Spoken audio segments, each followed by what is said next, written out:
Very good morning students, welcome to the class. Today we will again continue with the fifth chapter in your history book part 1, that is when people rebel. ये chapter पढ़ रहे हैं हम, जहाँ पे हम 1857 के rebel के बारे में, जो रेवोल्यूशन हुआ, वो जो रिबेल हुआ था उसके बारे में जो है हम स्टडी कर रहे हैं कि किस तरीके से सेना ने, किसानों ने, ठीक है, और फिर आम लोगों ने जो है 1857 की जो क्रांति हुई थी, जो रिबेलियन हुआ था, उसको जो है करा था, और क्या क्या उसके रीजंस थे और क्या क्या उसके फिर आउटकम्स हुए, यानी कि क्या क्या उसके जो है रिजल्ट निकले। ठीक है, stand up and read. Page number है आपका page number 57। The rebellion spreads, paragraph है आपका the rebellion spreads. Loudly. After the British were rounded from Delhi, there was no opposition. इधर आ जाओ आगे, रीड करो।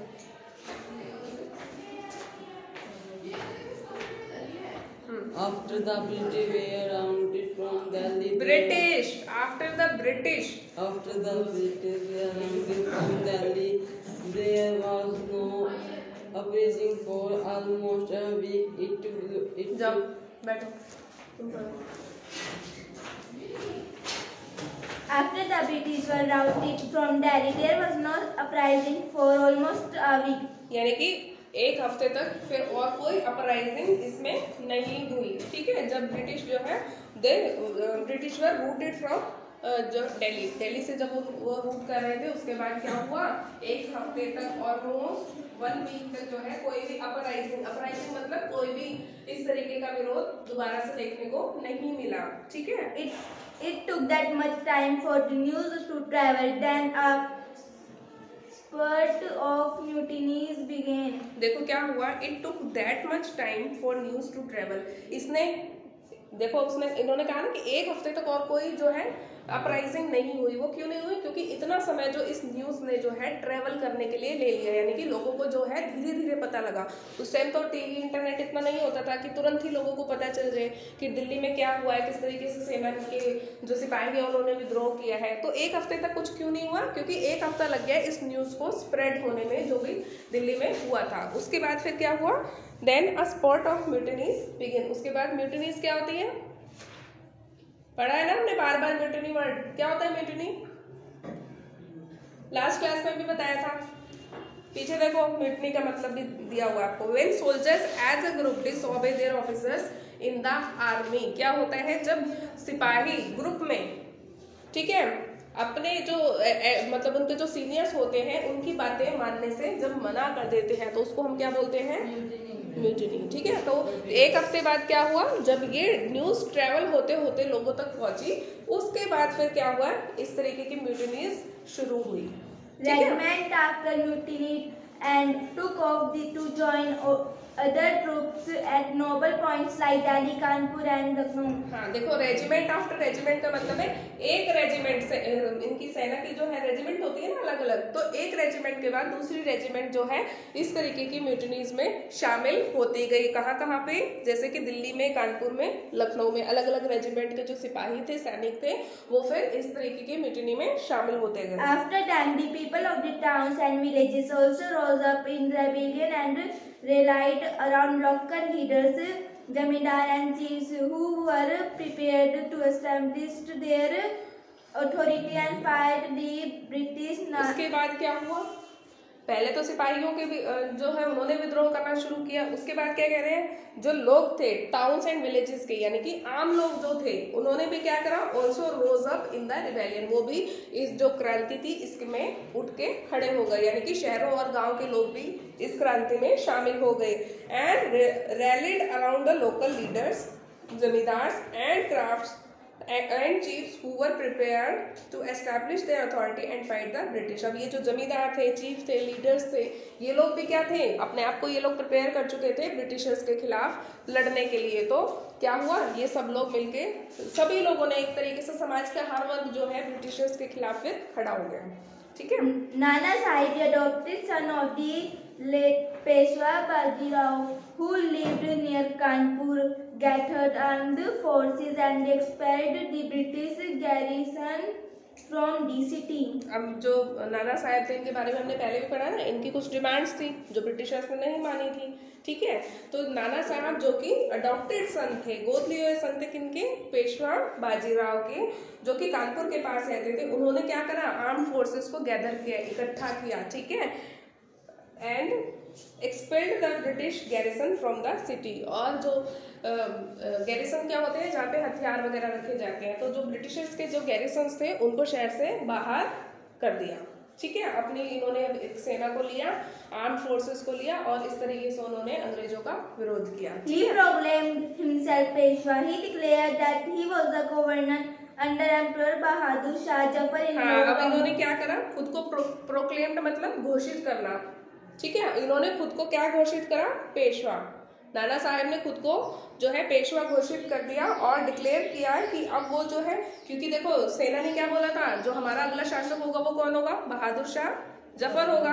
तो जो नाना साहब थे इन्होंने क्या डिक्लेयर किया, he was a governor under emperor Bahadur Shah Zafar. अब वो जो है क्या है, बहादुर शाह जफर के अंडर गवर्नर है, ठीक है। In Lucknow, British squadron, the son of the deposed Nawab Wajid Ali Shah was proclaimed the new Nawab. अब ऐसे ही दूसरी जगहों पे भी हो रहा था, यहाँ पे भी इन्होंने खुद को जो है नया नवाब खुद को घोषित कर दिया। मतलब लोग क्या कर रहे थे, जो ब्रिटिशर्स की पोस्ट थी उनको खत्म कर रहे थे और खुद को ही ब्रिटिशर्स की जगह ऑफिसर्स जो है वो जो है प्रोक्लेम्ड मतलब अपने आप को ही घोषित कर रहे थे, ठीक है। He too acknowledged the suzerainty of Bahadur Shah Jafar. His mother Begum Hazrat Mahal took an active part in organizing the uprising against the British. हाँ, तो इन्होंने भी क्या था, जो बहादुर शाह जफर की जो एक मतलब उनको अपना लीडर मान लिया था। जैसे सेना ने माना, कि नाना साहब ने माना कि हाँ ठीक है बहादुर शाह जफर जो है भारत के जो है अगले शासक बनेंगे, तो इसी तरीके से इन्होंने भी माना। और जो इनकी मदर थी बेगम हजरत महल, इन्होंने जो है बहुत एक्टिव पार्ट लिया किस चीज में, ऑर्गेनाइज करने में, अपराइजिंग अगेंस्ट द ब्रिटिश, यानी कि ब्रिटिशर्स के खिलाफ जो ये अपराइजिंग्स हो रही थी, यानी कि जो विरोध हो रहे थे, इनको ऑर्गेनाइज करने में, यानी कि इनको जो है पूरा संगठित करने में इनकी मदर जो थी उनका बहुत बड़ा रोल था। वो एक्टिवली पार्टिसिपेट करती थी इन सब चीजों में। In Jhansi, Rani Lakshmibai joined the rebels cause and fought the British along the Tatia Tope, the general of the Nana Sahib in the हाँ, अब रानी लक्ष्मीबाई के बारे में तो सबको पता है ना। उसी टाइम पे क्या था, रानी लक्ष्मीबाई भी क्या चाहती थी कि उनके अडॉप्टेड सन को जो है रूल करने का जो है अथॉरिटी दी जाए। लेकिन ब्रिटिशर्स की क्या पॉलिसी थी कि अगर उसकी किसी शासक की अपनी कोई संतान नहीं होती थी तो उसके जो राज्य था उसको ब्रिटिशर्स अपने कस्टडी में ले लेते थे, यानी कि अपने राज्य में मिला लेते थे, है ना। ऐसे ही होता था ना। तो रानी लक्ष्मीबाई भी जो है ये जो सिर्फ इन सिपाहियों के जो विरोध कर रहे थे, इन सिपाहियों के साथ मिलकर क्या करती हैं, वो fought the Britishers along with Tantya Tope the general of Nana Saheb, जो कि नाना साहेब के जनरल थे। हाँ, in the Mandala region of Madhya Pradesh, Rani Avantibai Lodi of the Ramgarh raised the led an army of 4,000 against the British who had taken over the administration of her state. हाँ, अब देखो इसी तरीके से मध्य प्रदेश में हुआ, कहाँ पे, मंडला रीजन में रानी अवंतीबाई लोधी थी रामगढ़ की। उन्होंने भी वो भी रेस मतलब वो भी उठ खड़ी हुई और उन्होंने आर्मी को लेड किया, मतलब आर्मी का नेतृत्व किया। कितने सिपाहियों की, 4,000 की एक आर्मी थी, यानी कि 4,000 सिपाहियों की आर्मी थी, उसका नेतृत्व किया और ब्रिटिशर्स के अगेंस्ट उन्होंने लड़ाई करी, जो कि उनकी जमीन को, यानी कि उनके एडमिनिस्ट्रेशन को जो है ब्रिटिशर्स ने ले लिया था। यानी कि उनका जो राज्य था उसका एडमिनिस्ट्रेशन समझते हो ना क्या होता है, जो भी कामकाज होता है, सरकारी कामकाज होता है, उनकी बजाय यानी कि जो शासक था उसकी बजाय किसने अपने हाथों में ले लिया था, ब्रिटिशर्स ने। तो उन्होंने क्या करा, 4,000 सैनिकों के साथ ब्रिटिशर्स के खिलाफ जो है अपने लड़ाई शुरू कर दी। तो आपने देखा कि किस तरीके से अलग अलग पार्ट्स में सबसे पहले सिपाहियों ने शुरू करा, ठीक है, और उसके बाद धीरे धीरे होते होते ये कैसे अलग, पहले जैसे नाना साहेब आए इसमें, ठीक है, फिर आम जो लोग थे शहरों के, विलेजेस के, टाउन्स के, वो लोग जुड़ते चले गए इसमें। उसके बाद रानी लक्ष्मीबाई की स्टोरी सुनी और अभी हमने यहाँ पे क्या नाम है इनका, रानी अवंतीबाई, ठीक है, ये भी इसमें जुड़ी। तो क्या हो रहा था, धीरे धीरे ये देश के हर भाग में ये जो क्रांति थी ये फैलती जा रही थी। The British were greatly outnumbered by the rebel forces. They were defeated in a number of battles.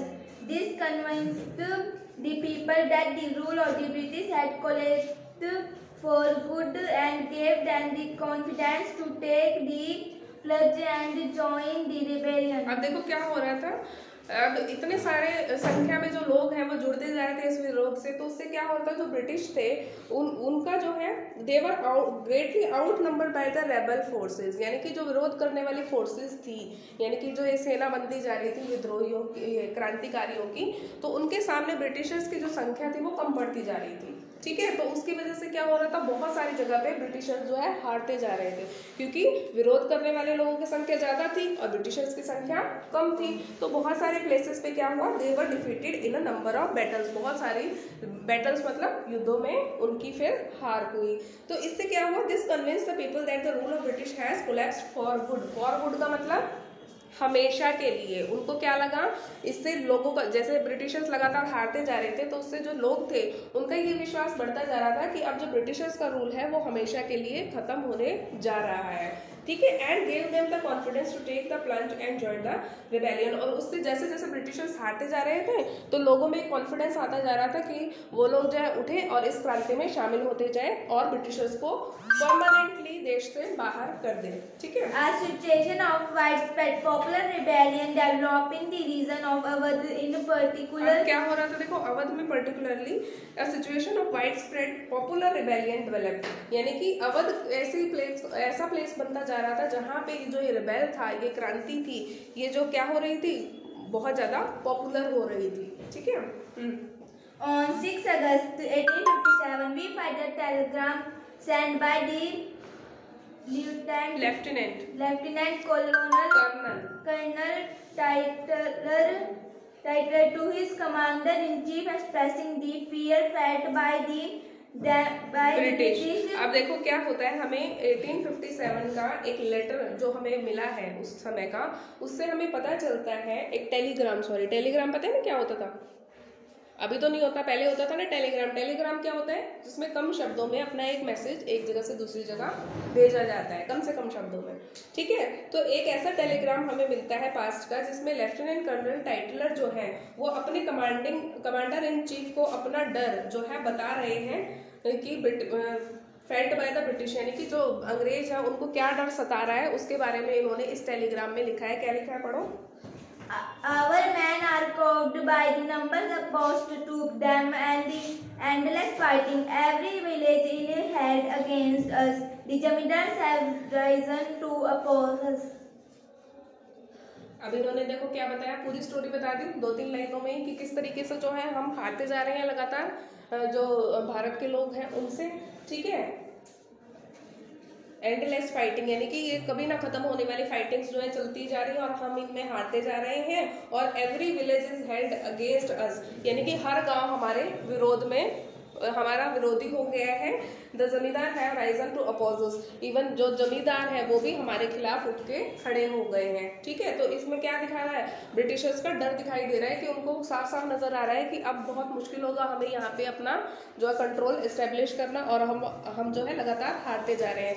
गाँव के गाँव जो है हमारे अगेंस्ट उठ खड़े हुए हैं और लगातार हम हारते जा रहे हैं। यहाँ तक कि जमींदारों का नाम स्पेशल क्यों लिया, क्योंकि जमींदार तो ज्यादातर डायरेक्टली ब्रिटिशर्स के कंट्रोल में रहते थे। जमींदार पूरे गांव को कंट्रोल करता था, वहां से जो है टैक्सेस कलेक्ट करता था।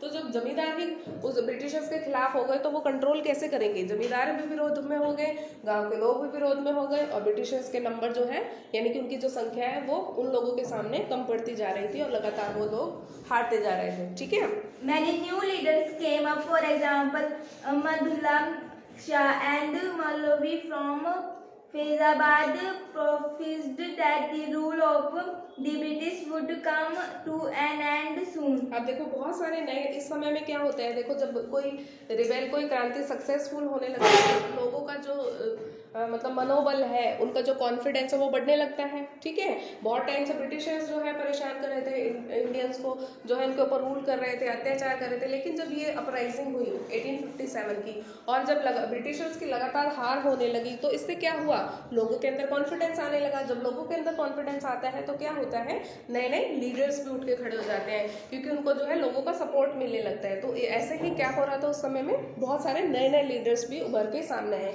जिनमें से एक है फॉर एग्जाम्पल अहमदुल्ला शाह। अहमदुल्ला शाह कौन है? एक मौलवी है फाजिल फैजाबाद के, ठीक है। और इन्होंने क्या बताया, इन्होंने कहा कि जो ब्रिटिश रूल है, इन्होंने घोषणा करी कि वो जो है बहुत जल्दी ही खत्म होने वाला है। ये एक लीडर बन गए और इन्होंने लोगों को जो है बताना शुरू कर दिया कि अब ब्रिटिश रूल बहुत ज़्यादा दिन तक नहीं चलेगा और बहुत जल्दी इस ब्रिटिश रूल का जो है एंड होने वाला है। अब जब ऐसी बातें होती हैं तो लोगों को कॉन्फिडेंस और बढ़ता है ना, क्योंकि सब लोग चाहते हैं कि हमारी कंट्री फ्री हो, है ना। तो अब लोग क्या सोचेंगे जब उनको जो है कोई लीडर ऐसे बोलेगा कि हाँ बहुत जल्दी ब्रिटिशर्स हमारे देश को छोड़ के चले जाएंगे, उनका रूल एंड हो जाएगा, तो लोग क्या सोचेंगे कि ठीक है हम फिर और ज़्यादा संख्या में इस क्रांति में शामिल होते हैं ताकि जितनी जल्दी हो सके हम ब्रिटिशर्स को अपने देश से बाहर निकाल सके। तो उससे क्या हो रहा था, 1857 की जो ये क्रांति शुरू हुई थी ये लगातार बढ़ती जा रही थी। He caught the imagination of the people and raised a huge force of supporters. अब इन्होंने क्या करा, he caught the imagination of people. Imagination of people, अब उस समय लोग क्या इमेजिन कर रहे होंगे बताओ, जब लोगों को ये लगता है कि ब्रिटिशर्स लगातार हारते जा रहे हैं, जो लीडर्स हैं उनको ये बता रहे हैं कि हाँ अब ब्रिटिश रूल ज़्यादा दिन तक नहीं रहेगा, यहाँ पे ब्रिटिश का जो रूल है लगातार खत्म होता जाएगा, तो उन्होंने क्या करा, लोगों की जो इमेजिनेशन थी उसको कॉट किया। यानी कि जो लोग चाहते थे कि हाँ जल्दी ही ब्रिटिशर्स चले जाएंगे, बहादुर शाह जफर का शासन होगा इंडिया में, ये सब चीज़ें चाह रहे थे ना लोग कि ब्रिटिशर्स चले जाएं और किसी इंडियन रूलर का जो है शासन होना चाहिए। तो इन्होंने क्या करा, जो लोगों की इमेजिनेशन थी उसको कॉट किया, यानी कि उसको पकड़ा और and raise a huge force of supporters. उन्होंने अपने सपोर्टर्स यानी कि अपने समर्थकों की एक बहुत बड़े लार्ज नंबर में उनको जो है अपने समर्थन में जुटा लिया। यानी कि उन्होंने लोग जो चाहते थे उनको वही बताना शुरू करा। लोग क्या चाहते थे कि ब्रिटिशर्स चले जाएं, इन्होंने ये लीडर थे तो लोग इनकी बात ज़्यादा सुनते थे, इन्होंने लोगों को बोलना शुरू करा ठीक है अब ब्रिटिश रूल जो है बहुत लंबे समय तक इंडिया में नहीं रहेगा, बहुत जल्दी खत्म हो जाएगा। और ऐसे करते करते इनके साथ बहुत सारे सपोर्टर्स जो है जुड़ते चले गए, ठीक है। He came to Lucknow to fight the British. In Delhi, a large number of Ghazis or religious warriors came together to wipe out the white people. अब देखो क्या हुआ, he came to Lucknow to fight the British। अब वो कहाँ के थे, ये फैजाबाद के थे। फैजाबाद से ये लखनऊ आ गए ब्रिटिशर्स के खिलाफ लड़ने के लिए, ठीक है। और दिल्ली में क्या हुआ, बहुत सारे लार्ज नंबर ऑफ गाजीज। गाजीज क्या होते हैं, गाजीज कौन होते हैं, देखो यहाँ लिखा है रिलीजियस वॉरियर्स, धर्म योद्धा, ठीक है। मुस्लिम जो होते हैं उनके धर्म योद्धा, जो यानी कि धर्म के लिए पक्ष में लड़ाई लड़ते हैं, उनको क्या बोलते हैं, गाजी। तो दिल्ली में क्या थे, बहुत सारे जो गाजी थे वो इकट्ठा हो गए ताकि जो व्हाइट पीपल कौन थे, ब्रिटिशर्स, ठीक है, कि जो व्हाइट पीपल है इनको वाइप आउट मतलब खदेड़ के दिल्ली से अपने देश से बाहर निकाले। तो बहुत सारे गाजी दिल्ली में इकट्ठे हो गए ताकि वो इन ब्रिटिशर्स को वाइप आउट कर सके, यानी कि बाहर निकाल सके। Bhagat Khan, a soldier from Bareilly, took charge of a large force of fighters who came to Delhi. अब ये भक्त खान, ये जो है नाम आपको थोड़े याद रखने पड़ेंगे। भक्त खान क्या है, एक सोल्जर है, कहाँ के, बरेली के। टुक charge of a large force of fighters, इन्होंने बहुत बड़े सारे फाइटर्स का, यानी कि लार्ज फोर्स, एक बहुत बड़ी फोर्स थी फाइटर्स की, उनका जो है चार्ज अपने हाथों में लिया, यानी कि उसके लीडर बने। हु केम टू दिल्ली, जो कि force of fighters who came to Delhi, जो कि दिल्ली आ रहे थे, ठीक है। तो ये उस फोर्स के लीडर बने, यानी कि उसका नेतृत्व किया। Yes, He became a key military leaders of the rebellion. अब ये क्या थे, की मिलिट्री लीडर मतलब, की मतलब मुख्य, ठीक है। एक ये मुख्य मिलिट्री लीडर बने इस रिबेल के, इस क्रांति के। इनका नाम आपको याद रखना है, ठीक है। क्यों याद रखना है, क्योंकि ये क्या थे, ही बिकेम अ की military leader of the rebellion. इस आंदोलन के, इस विरोध के जो मिलिट्री फोर्स थी उसका एक की लीडर थे, यानी कि एक मुख्य लीडर थे, ठीक है। In Bihar, an old Jamindar Kuwar Singh joined the rebel sepoys and battled with the British for many months. अब बिहार में क्या हुआ, इन बिहार ओल्ड जमींदार, एक बूढ़े जमींदार थे Kunwar Singh, join the rebel sepoys. उन्होंने भी जो है ये रिबेल मतलब जो विरोध कर रहे थे इन सिपाहियों को ज्वाइन किया and battle with the Britishers for many months, और काफ़ी महीनों तक जो है ब्रिटिशर्स के खिलाफ ये लड़ाई करते रहे, यानी कि इन सिपाहियों के साथ मिलके, क्या नाम था इनका, कुंवर सिंह, ये जो है ब्रिटिशर सिपाहियों के साथ मिलके, क्रांतिकारियों के साथ मिलके बहुत कई महीनों तक इन्होंने ब्रिटिशर्स के साथ लड़ाई करी। Yes, leaders and fighters from across the land jointed the fight. हाँ, अब क्या था, leaders and fighters from across the land, across the land मतलब हर जगह से लीडर्स आए, हर जगह से फाइटर्स आए, किस लिए आए, टू ज्वाइन द फाइट, इस लड़ाई को ज्वाइन करने के लिए, यानी कि इस लड़ाई में अंग्रेजों के खिलाफ जो ये लड़ाई चल रही थी इसमें शामिल होने के लिए अलग अलग जगह से सिपाही भी आए, अलग अलग जगह से फाइटर्स भी आए, ठीक है। और लीडर्स यानी कि नेता आए, नेताओं के साथ साथ क्या होते हैं, उनके सपोर्टर्स आते हैं बहुत सारे, और जो फाइटर्स थे यानी कि जो सेना थी, ये सब मिलके जो है एक ही डायरेक्शन में फिर आगे बढ़ रहे थे, किस लिए, ब्रिटिशर्स को अपने देश से बाहर निकालने के लिए, ठीक है। इससे आगे फिर हम अपनी नेक्स्ट क्लास में पढ़ेंगे। क्लियर, यहाँ तक मार्क करो, यहाँ तक पढ़ लिया है। नेक्स्ट फिर हम इसको अपनी अगली क्लास में पढ़ेंगे, द कंपनी फाइट्स बैक, जिसमें आप पढ़ेंगे कंपनी ने किस तरीके से लोगों का फिर इस क्रांति के खिलाफ जो है फाइट बैक किया। क्लियर है, मार्क करो यहाँ तक।